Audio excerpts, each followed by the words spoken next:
Hello, everybody. This whole unit is about designing and conducting studies. And there's two broad kinds of study. There are observational studies and experimental studies. And this graphic organizer is here to give you the broad outlines. What are all the parts of an experimental study? What are the different kinds of observational study? And the rest of the unit, we're going to go more in depth on common mistakes that people make when they're designing studies, on different ways of sampling for doing a survey, on different experimental designs beyond the basics. But my hope is that today's notes are going to help you think more clearly about my pet study of does homework actually help students, and like you'll be able to comment on some problems with my initial ideas and hopefully come up with a better idea of your own. Okay, so without further ado, let's think about experimental studies. Let's invent a study for hair growth formula. Yes, hair growth formula. It comes in a tube. You'll rub it into your balding scalp. So what are the parts of an experimental study? Before you start, you have some population you want to study. So let's put that in the bubble. Population to study. So for me, I want my experiment to study anybody suffering from so-called male pattern baldness. You know, Mr. Shelton's really tall, and so you can't really see up there. But if you got a mirror back there, it's hard to say. Could be him. So your first step in designing your experiment is you need to sample from the population you're interested in studying to get your experimental units. So here the experimental units are people suffering from male pattern baldness. If I was studying, let's say, the effectiveness of having a lot of natural light and plants in a work environment, then my population to study would be workplaces, and my experimental units would be rooms and offices, maybe, consisting of many people. So the experimental units are just whatever it is that you're going to run tests on. So then once you have some experimental units, you're going to separate them into a test group and a control group. So let's write test group and control group. And this is the thing right now that's going to distinguish an observational study up here from an experimental study. It's that you are going to actively impose some treatment on the test group. You're going to change something about what they do or change something about their process. And that's the thing that you're testing, and that's called the treatment. So we'll say test group is assigned a treatment.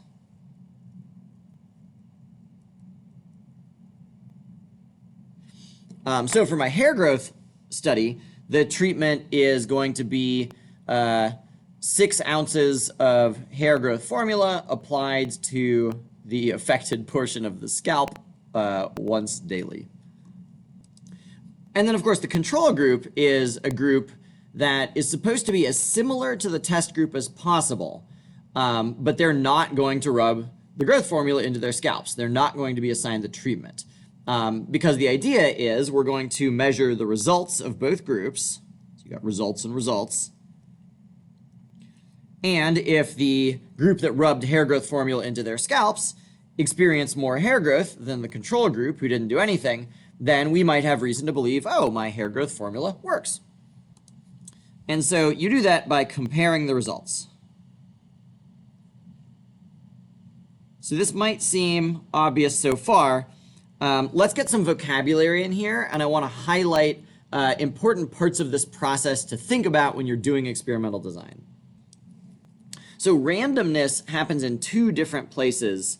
The first is in getting your experimental units. So my population to study, I said I wanted to study anybody suffering from male pattern baldness.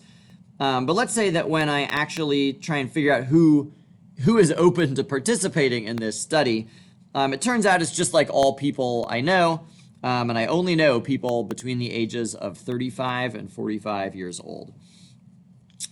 So this is ideally a random sample from the population to study.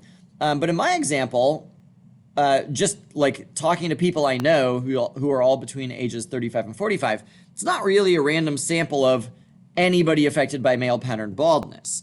So if we get to the end, let's pretend we run the experiment and we do get a statistically significant result. It looks like my hair growth formula works. I can't write in my conclusion, it looks like my hair growth formula increases hair growth for anyone suffering from male pattern baldness. Suffering, ha. Instead, all I can say is, it looks like the hair growth formula works for people between the ages of 35 and 45, because in actual fact, that's who I ran the experiment on. So you got to be really careful about the scope of your conclusions. And when you're taking your random sample, you have to be sure that your random sample, let's put this over here. So your random sample is representative of the population to study. So that's step one. And very soon you'll learn a whole bunch of different ways of randomly sampling that are all kind of slightly different and that are all there to try and ensure that the group that you're experimenting on is representative of the population that you want to study. All right, so I go back. I actually do get a random sample of people suffering from male pattern baldness. There's like a good range of all kinds of facts about them, so I'm feeling pretty good. My experimental units are representative. So the next is I have to assign them to a test group and a control group. And like, I don't want to just say, hey, sup men, who wants to use the magic formula? You need to do a random assignment.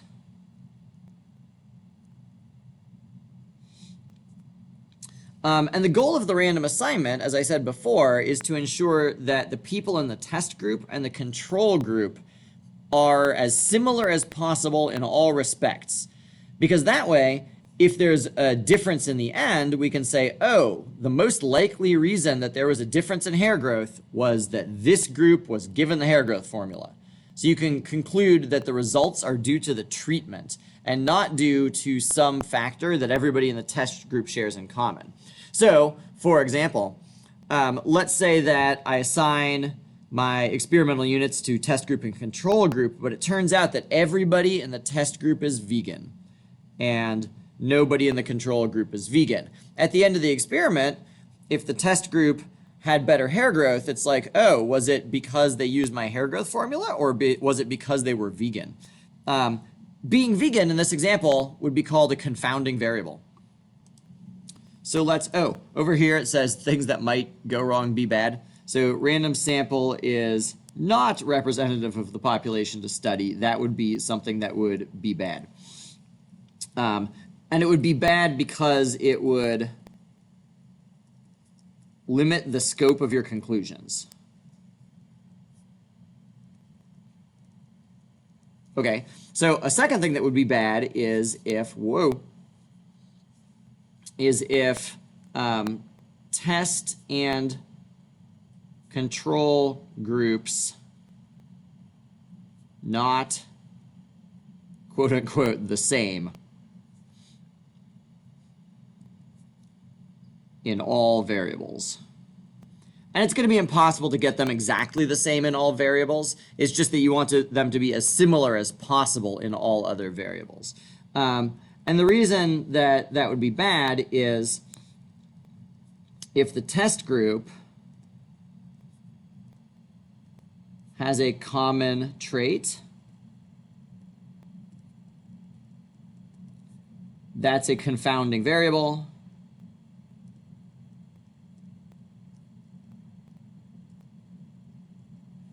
And what a confounding variable is it's a variable that is an alternative explanation for your results.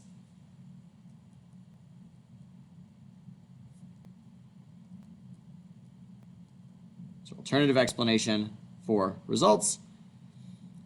And that would be bad because a good experiment, a well-designed experiment, if you get statistically significant results, you want to be able to say those results were due to the treatment that we assigned.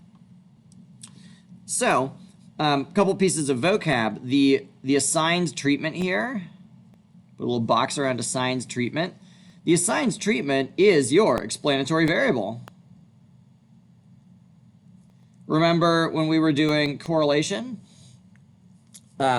So there's an explanatory variable and there's a response variable. So what we're hoping is that using hair growth or not is going to explain whatever the response variable is, which might be like amount of hair, or it might be like amount that the hair grew over a certain period of time, something like that. And so the results there would be the response variable. And these are pieces of vocabulary. They're not things that might be bad or go wrong. These are necessary parts of an experiment. So let's put boxes around them to try and visually distinguish them. But there is another thing that might go wrong. So after you assign the test group their treatment, you say, hey, you're going to be using the formula. Then like this part in here between the assignment and the results, this is what you'd actually think of as doing the experiment. We call it an experimental protocol. And it's what do the experimental units actually do?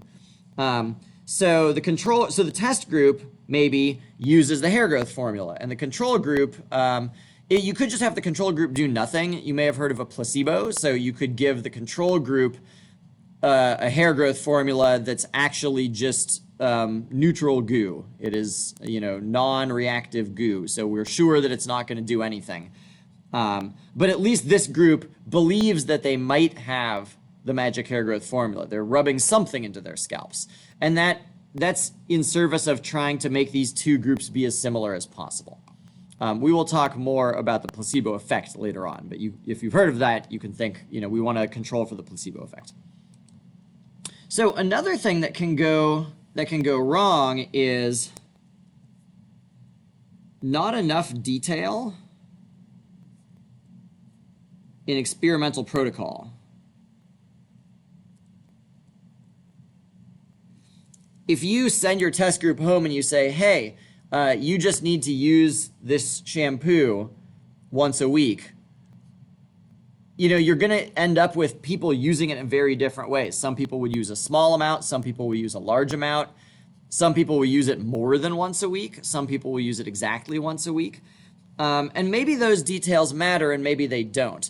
But a good experimental protocol has enough detail and precision that you can be sure that the test group is doing whatever's necessary in your mind to be fulfilling the treatment that you intend.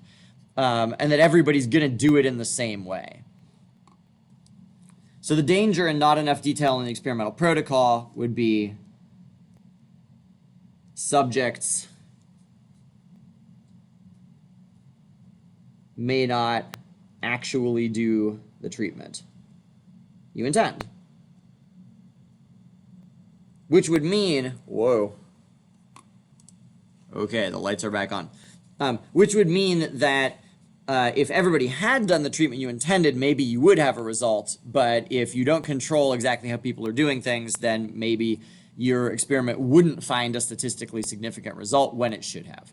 So those are the three big things for now. It's make sure your experimental units are representative of the population you're studying. Make sure that the test group and control group are as similar as possible so there's no confounding variables. And then make sure that there's enough detail in your experimental protocol that everybody's going to do it in the same way. All right, so last thing is comparing the results. We've alluded to this in the past, so let's pretend that my test group really does experience greater hair growth. Well, now we have a puzzle. Was there greater hair growth because of my hair growth formula, or was it just random? This is a randomly drawn group of people. This is a randomly drawn group of people. You would expect the hair growth of these two groups to be a little bit different from each other. So one of the groups has to have greater hair growth on average. So maybe it was just random. Maybe there was like a 50% chance that this group was going to be the group with the slightly larger hair growth. And so there actually is no statistically significant result. So the last step after comparing the results is a step called statistical inference. Statistical inference, which is the way that you test for your result being statistically significant.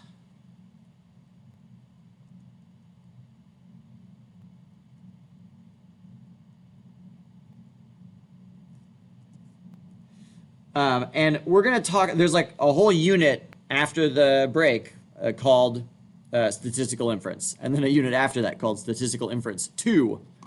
So we're not going to talk about these parts now. Right now, let's worry about the design of the studies. All right, so we're going to wrap it up in the next 2 minutes. Thank you for listening. You've done a good job, I presume. So that's experimental studies. And what's great about an experimental study is you can establish causation. You can really say, yes, the hair growth formula causes improved hair growth. An observational study is a study where there is no treatment actively assigned to a test group. So an observational study is you just collect and analyze data, but you're not separating a test group and a control group.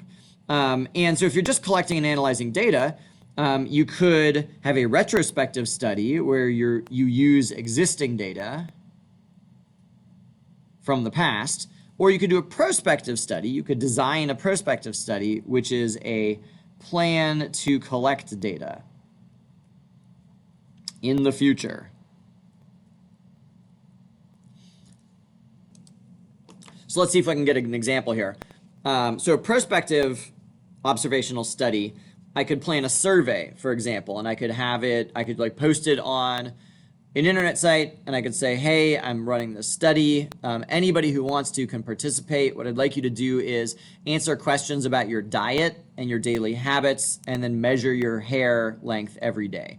And so I'd collect all this data, and I'd have all these variables, and then I could analyze it, and I could say, oh my gosh, it turns out that everybody who eats fish at least 3 times a week seems to be experiencing greater hair growth than people who don't eat fish 3 times a week. And so I would have found a correlation. Famously, correlation is not the same thing as establishing causation. And so this is the limitation of observational studies, is observational studies, no causation. You can just find correlations. It is easy and fun to find correlations in data. And we're great at collecting data these days. You could measure 100 different variables of something, and there's going to be correlations between your variables just happening by chance. So this is one reason that you want to dig a little bit deeper when you read studies that say, you know, we've found a link. A link is code for correlation. We've found a link between eating fish and hair growth. It's like, well, like, is there a link, or did you measure 100 different variables and you just chose the one that happens to correlate? You know, that's why it's really important to do experimental studies as a follow-up for observational studies. And the end. Okay, so use the vocab. So in the worksheet you're going to do right now, use the vocabulary, use the ideas. Think about like what are the dangers of and what are the limitations of the various ideas that I have for studying homework. Good luck.